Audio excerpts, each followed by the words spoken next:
Comme avec la chaîne de blocs, on fonctionne beaucoup avec des nombres hexadécimaux. J'ai fait une série de diapositives ici, une présentation qui explique comment se démêler avec les nombres hexadécimaux, des nombres en base 16. Donc, en base 10, le nombre qui est représenté par 893 452 fait référence à l'opération suivante. Donc, le nombre à droite complètement multiplie 10 exposant 0. 10 exposant 0, c'est égal à 1, donc 2 fois 1 égale 2. Le deuxième, à partir de la droite, c'est 5 fois 10 exposant 1, qui donne 50. Le troisième, c'est 4 fois 10 exposant 2, 4 fois 100, 400. Le troisième, 3 fois 10 exposant 3, 3 fois 1000, 3000. 9 fois 10 exposant 4, 9 fois 10 000, 90 000. 8 fois 10 exposant 5. 8 fois 100 000, 800 000. Donc, la représentation d'un nombre en base 10 utilise 10 caractères, soit les caractères de 0 à 9. Et en base 10, la valeur du caractère le plus élevé utilisé est 9. En base 2, qui est le mode de fonctionnement, le mode de compréhension d'un ordinateur, donc ouvert-fermé, 1, 0. 1 ouvert, 0 fermé. Le courant passe pas. Oui, non. Donc ça, c'est les nombres binaires. Donc un nombre binaire utilise deux caractères, soit les caractères 0 et 1. Et en base 2, un nombre qui est 1, 1, 0, 0, 1, 0 fait référence à l'opération suivante. Donc le nombre à gauche, à droite complètement, multiplie 2 exposant 0. Donc 0 fois 2 exposant 0, c'est 0 fois 1, c'est 0. Le deuxième multiplie 1 fois 2 exposant 1. Le troisième, 0 fois 2 exposant 2. Le troisième multiplie 2 à la 3. Le cinquième multiplie 2 à la 4. Et le sixième multiplie 2 à la 5. Donc, en informatique, on commence toujours à compter par le nombre 0. Donc, si on comptait nos doigts comme un ordinateur compte, on aurait 9 doigts. En base 2, la valeur du caractère le plus élevé est 1. Comment est-ce que je peux convertir un nombre de la base 10, exemple 76 en base 2? Ben, on peut utiliser l'algorithme d'Euclide, un algorithme qui est vieux de 300 ans avant Jésus-Christ. Donc, je divise toujours successivement par 2. 76 divisé par 2 donne 38, c'est-à-dire 38 et il reste 0. Je prends 38, je divise par 2, il me reste 19, ça me donne 19, ou 19 et il reste 0. 19 divisé par 2, 9,5, soit 9, il reste 1. Donc, je laisse le reste de côté, je prends ma partie entière et je divise toujours la partie entière par la base. Okay? Jusqu'à ce que j'obtienne une série de 0.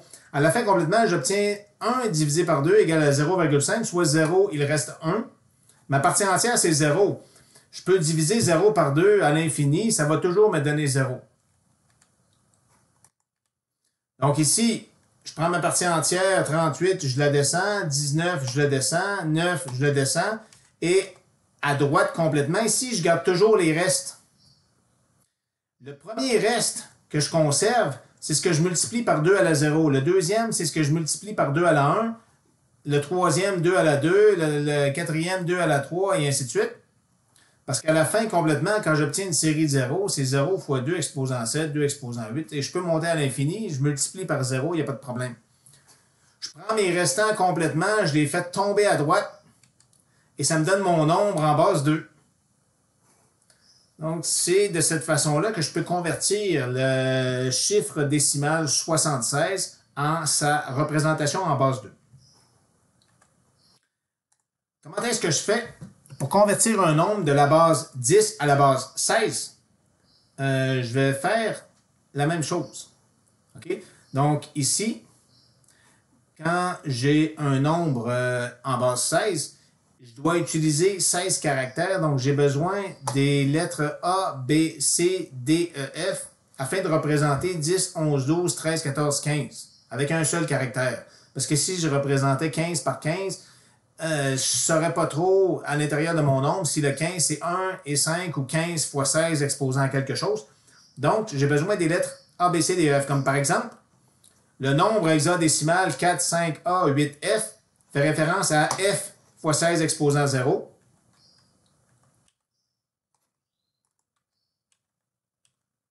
Il fait référence à F fois 16 exposant 0, c'est 15 fois 16 exposant 0. 8 fois 16 exposant 1. A fois 16 exposant 2, c'est 10 fois 16 exposant 2, et ainsi de suite. Donc, comment est-ce que je convertis 63 020 de la base 10 à la base 16? Je divise par 16 et je garde les restes. Donc, 63 020 divisé par 16, c'est 3 938,75. Ça veut dire quoi? Ça veut dire 3 938 fois 16, il me reste 12. Je divise, je prends la partie entière, 3 938, je divise par 16, ça me donne 246,125, soit 246 fois 16 plus 2. Je continue, 246, je peux pas, j'ai pas de caractère pour 246, donc je divise 246 par 16, ça me donne 15,375. Donc 15 fois 16, il me reste 6. Je divise 15 par 16 et là, j'obtiens une partie décimale seulement. Donc, ça me donne 0 fois 16 plus 15. Donc, mes restants sont inscrits en rouge ici. C'est ce que j'ai à la droite complètement de ma diapositive. Donc, 12. La représentation hexadécimale de 12, c'est C. Et la représentation hexadécimale de 15, c'est F. Donc, ici, mon premier terme multiplie 16 exposant 0, le deuxième multiplie 16 exposant 1, le troisième 16 exposant 2, le quatrième 16 exposant 3. Donc 63 020 en format hexadécimal est représenté par F62C, soit F fois 16 exposant 3, 6 fois 16 exposant 2, 2 fois 16 exposant 1 et C fois 16 exposant 0.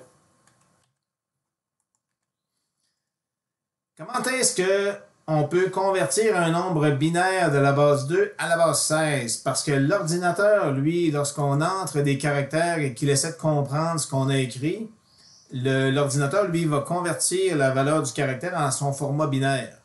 Nous, quand on opère une routine de hachage cryptographique, on prend un ensemble, la représentation binaire d'un texte et on la compile et on la comprime en effectuant des opérations entre les 1 et les 0. Donc, si j'ai 2, 1, je mets 1.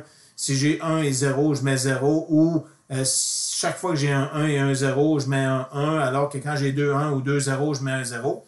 Donc, j'applique différentes opérations de façon à comprimer ma matrice d'information. Une fois que j'obtiens 256 caractères binaires, je les réécris dans leur format hexadécimal et ça me donne 64 caractères. 256 divisé par 4. Donc, ce nombre-là ici, comment est-ce que je peux le convertir de la base 2 à la base 16? Bien, si je m'assure toujours d'avoir un multiple de 4 de nombre de caractères, si je n'ai pas exactement un multiple de 4, j'ajoute des zéros au-devant de mon nombre binaire, de façon à ce que j'ai un nombre de caractères qui soit égal à un multiple de 4. Donc, si je le fais, je peux combiner les caractères ensemble. Okay, et je les multiplie chacun par leur puissance de 2 respective. Et là, ce que je peux faire sur chacune de mes lignes, je peux toujours représenter la ligne par une opération qui implique 2 à la 3, 2 à la 2, 2 à la 1, 2 à la 0, multiplié par 2 à la puissance qui soit cohérente avec la ligne. Donc ici, j'ai ma ligne du bas complètement ici multipliée par 2 à la 0, qui se trouve à multiplier par 1. Après ça, la deuxième ligne multipliée par 2 à la 4, par 2 à la 8, par 2 à la 12, par 2 à la 16, et ainsi de suite. 2 à la 4, c'est égal à 16. Donc ici, ma première ligne, c'est 2 à la 4 exposant 0. Ma deuxième ligne, c'est 2 à la 4 exposant 1. Ma troisième ligne, c'est 2 à la 4 exposant 2, et ainsi de suite. Donc, j'ai 16 exposant 0, 16 exposant 1, 16 exposant 2, 3, 4, 5, 6, et ainsi de suite. Donc, voici mon nombre inscrit dans sa forme hexadécimale. Il ne me reste plus qu'à développer ce que je trouve entre les parenthèses. Donc, le premier terme entre parenthèses, ici, 0 fois 8 plus 1 fois 4 plus 0 fois 2 plus 0 fois 1, ça me donne 4. Le troisième terme ici, 1 fois 8 plus 1 fois 4, ça fait 12. Plus 0 fois 2 plus 0 fois 1, ça me donne 12. Et ainsi de suite. Donc ici, si je remplace tous les nombres supérieurs à 10, supérieurs à 9 par soit A, B, C, D, E, F, ça me donne le nombre suivant. Donc 4, j'ai 4 fois 16 exposant 0, 5 fois 16 exposant 1, 9 fois 16 exposant 2, et ainsi de suite. Donc, ce nombre-là en base 2 s'écrit 4, 0, C, 0, B, 9, 5, 4 en base 16.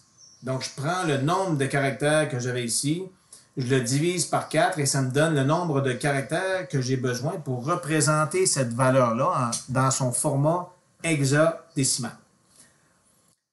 Donc, j'avais 32 caractères dans le nombre ici. 32 divisé par 4 égale 8.